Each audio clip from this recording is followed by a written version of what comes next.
In today's highly competitive job market, it's not enough to just have technical skills. Employers are now focused on hiring individuals who have a balance of both technical knowledge and soft skills. So, what are soft skills?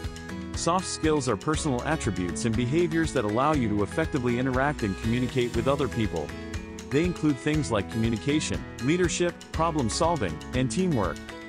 The good news is that soft skills can be learned and developed over time. By focusing on improving your soft skills, you can become a more well-rounded and valuable employee. Here are some tips to help you master your soft skills. 1.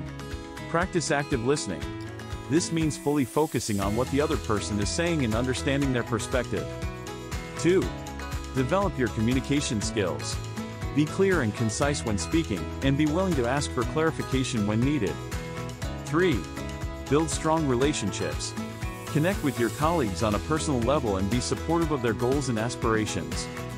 4. Learn how to work well in a team. This includes being open to feedback, collaborating effectively, and being respectful of other team members. By mastering your soft skills, you'll not only become a more effective employee, but you'll also be better equipped to handle challenges and create positive outcomes in your personal life as well. Thanks for watching. Don't forget to subscribe to our channel for more helpful tips and insights.